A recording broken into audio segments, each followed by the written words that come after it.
Olá, amigos do canal, eu sou o Flávio do canal Viajaré e hoje vamos contar mais uma história. Mas antes já convidamos a você fazer a inscrição no canal.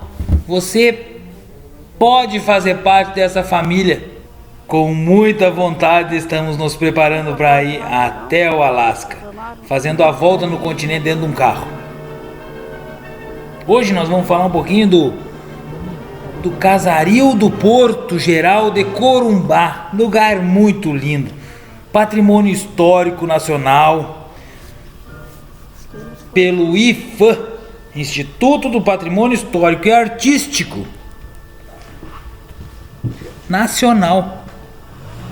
São 27 anos aproximadamente do ato mais importante de reconhecimento daquilo que, desde a década de 80, com a publicação de um decreto, o município de Corumbá já mostrava compreender a necessidade de preservação da arquitetura histórica e cultural. É de 1984 a lei que criou o Conselho Municipal de Preservação do Patrimônio Artístico e Histórico de Corumbá, que subsidiou no ano seguinte, em 1985, a publicação de um decreto pelo então prefeito municipal Fadais Caf Gatas, surgindo assim a expressão Casario do Porto Geral, hoje bastante difundida para se referir ao conjunto de prédios instalados ao longo da rua Manuel Cavassa, Ladeiras Cunha e Cruz e José Bonifácio. Conhecendo um pouquinho então de Corumbá, foi no dia 21 de setembro de 1778 que se iniciou a história da ocupação e da fundação do Arraial de Nossa Senhora da Conceição de Albuquerque, por ordem do capitão general e engenheiro urbanista Luiz de Albuquerque de Melo e Cáceres, então presidente da província de Mato Grosso.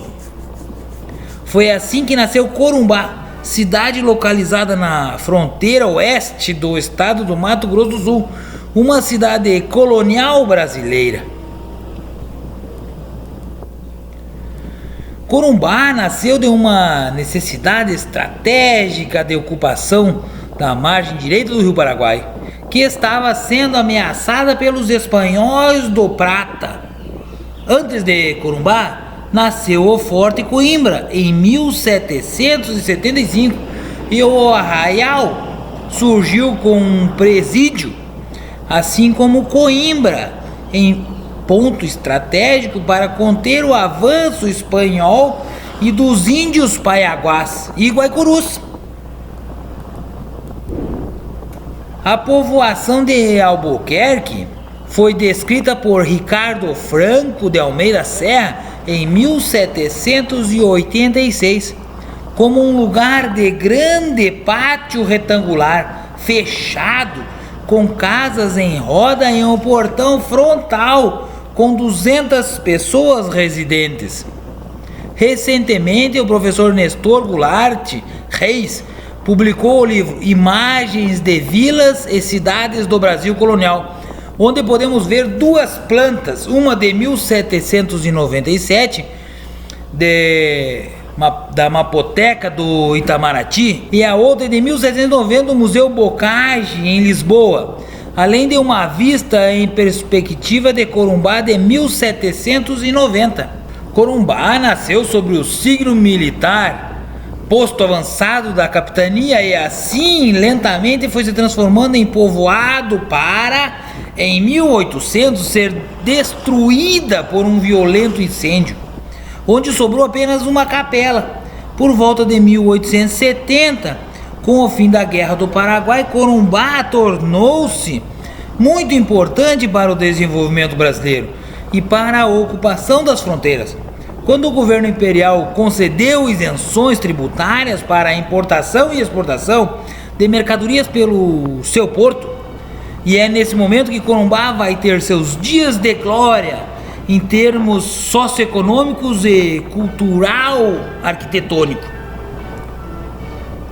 Foi através do porto de Corumbá também que chegou a riqueza, o progresso, os imigrantes, o desenvolvimento e a cultura, principalmente da Europa e do Rio de Janeiro. O contato com o capital do Brasil via Rio Paraguai e Bacia do Prata através das embarcações modernas trouxe para Corumbá uma certa condição especial de cidade, seja através da importância de bens e serviços ou através de intensa integração cultural. A modernidade que muitas vezes tenta destruir a história, a cultura e principalmente a arquitetura, no caso de Corumbá, chegou com menor intensidade. Assim, ainda existem diversos edifícios que atestam o vigor cultural existente na cidade no final do século XIX e no início do século XX. Embora os exemplares do período colonial não existam mais, pois eles foram destruídos pelo incêndio, pelo fogo que ocorreu em 1800. O que se vê hoje é um conjunto arquitetônico construído no auge do ecletismo, com mais de 200 edifícios preservados, edificados por construtores italianos e portugueses, uns vindos do Rio de Janeiro e alguns até de Buenos Aires. Corumbá é a cidade das calçadas sem árvores.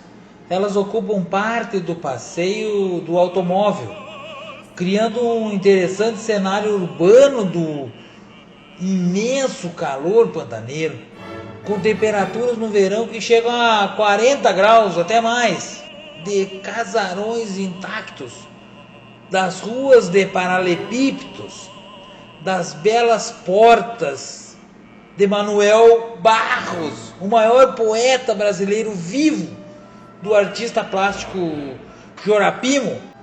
Corumbá, apesar da presença maciça de uma arquitetura antiga, possui 2 exemplares arquitetônicos importantes: 2 escolas estaduais, uma construída por Oscar Niemeyer em 1952 e a outra de Paulo Bastos em 1969.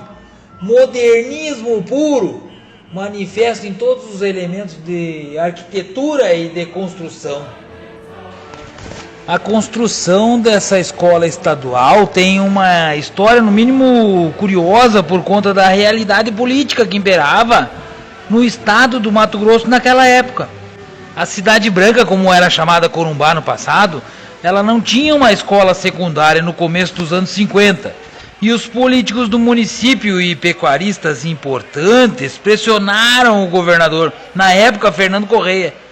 Em uma visita ao Rio de Janeiro, o governador encontrou Niemeyer e, aproveitando a oportunidade, pediu ao arquiteto o projeto de uma escola corumbaense. Oscar Niemeyer aceita a empreitada e manda logo em seguida o projeto para a obra em Corumbá, sem cobrar nada. O projeto apresenta a escola com formas que remetem a um livro aberto, um apagador e um giz. O terreno para a construção foi doado pelo município. E como nós gostamos da história e a gente sempre vai a fundo para nós conhecer todos os nuances do nosso passado, o governador, pressionado por políticos campograndense, se viu obrigado a fazer uma réplica da escola em Campo Grande, que recebeu o nome de Maria Constança de Barros Machado, o clone, como alguns brincam. Teve o mesmo projeto bolado para Corumbá e que quebra uma constante de Niemeyer, que é nunca fazer a mesma obra 2 vezes. Para o Niemeyer não ficar tão chateado, eles construíram as 2 escolas simultaneamente. Bom, em Corumbá a escola ficou sendo chamada de Escola Estadual João Leite de Barros. E como falamos anteriormente, a escola em Campo Grande recebeu o nome de Maria Constança de Barros Machado, o clone. E para encerrar esse nosso passeio, ilustrando que Oscar Niemeyer, ele morreu em 2012, com 104 anos de idade. A escola João Leite de Barros, ela foi inaugurada em 1954, com o nome de Maria Leite de Barros. A construção teve início em 1952, ainda no estado do Mato Grosso. E para encerrar o vídeo, convido vocês a se inscrever no canal. Se assistiram até aqui é porque gostaram das nossas histórias, da forma que a gente publica os vídeos e da volume de conhecimento que a gente tenta passar para vocês, que logo estarão passeando nessas localidades. Um grande abraço, não esqueça de deixar um comentário e clique no like.